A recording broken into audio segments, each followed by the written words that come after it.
Some people sense it the moment you walk into a room.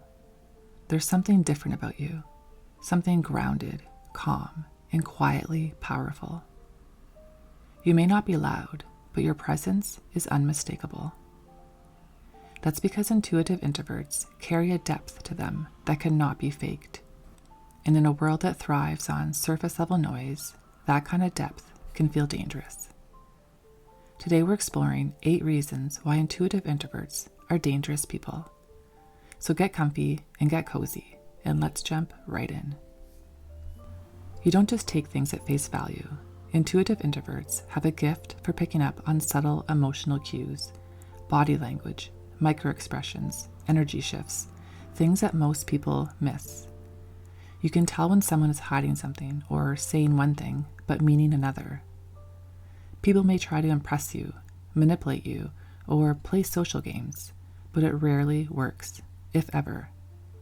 You sense when someone isn't being fully honest, even if they think they're being convincing. That ability to read people so effortlessly leaves others feeling exposed and sometimes even intimidated. In conversations, you're not just waiting for your turn to talk, you're actually listening. You hear what's being said and unsaid. You absorb tone, emotion, and intention. While others may talk to fill space or assert themselves, your quiet presence creates space for others to reveal who they really are. And when you do speak, it often hits a chord. Your words aren't many, but they're meaningful.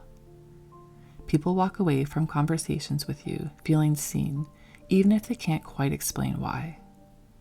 And that kind of presence is powerful and rare. You aren't easily swayed by trends, opinions, or external expectations.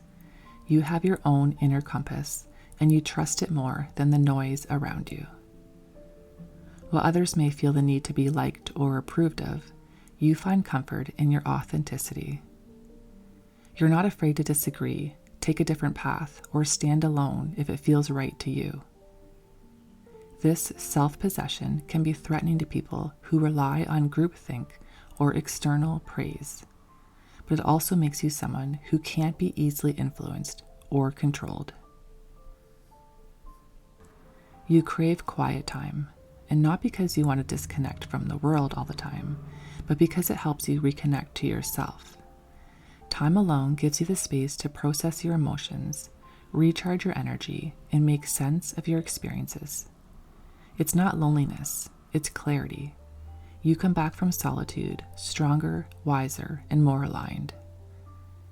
People who fear their own inner world often project that fear onto yours, misunderstanding your need for space as coldness or avoidance. But in truth, your solitude is what allows you to show up with such deep presence. Before a word is spoken, you've already picked up on the emotional undercurrent of a room.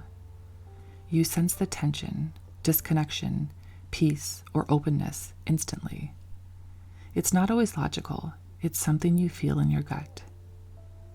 This sensitivity allows you to navigate situations with precision, knowing when to speak, when to hold back, and when to walk away entirely. But it also means you set strong, energetic boundaries, and that can unsettle people who are used to crossing lines or draining others without consequence. You have no interest in shallow conversations or sugar-coated niceties. When something feels off, you speak it. When a truth needs to be said, you say it, even if it makes people uncomfortable. You don't raise your voice or try to win arguments. You simply speak from a place of inner knowing.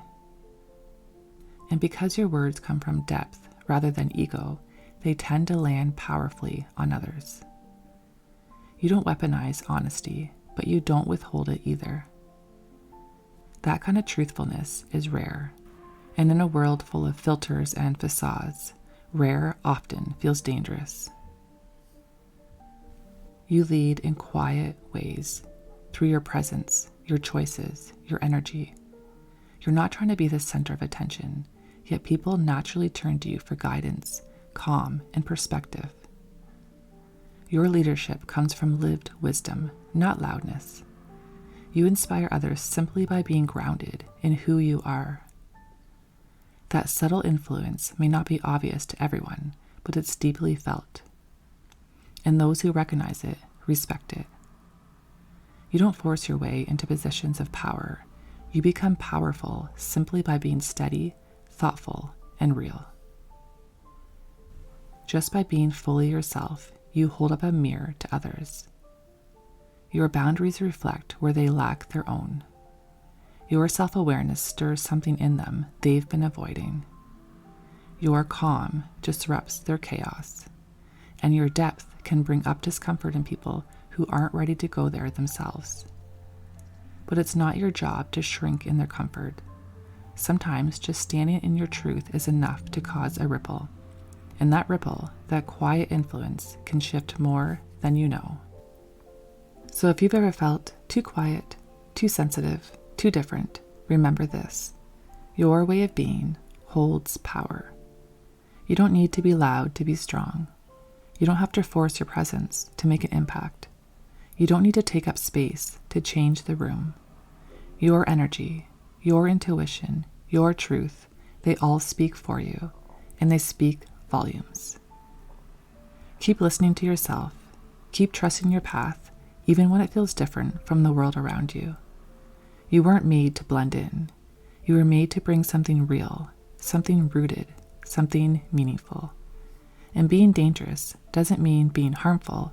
It means being untouchable in a world that often asks us to be anything but ourselves. All right, my friends, that's it for today's episode of Quiet Minds. If this episode spoke to you or resonated with you, I'd love for you to share it with someone else who might need this reminder too. Thank you so much for spending this time with me today. And as always, stay true to who you are in your beautiful heart of hearts.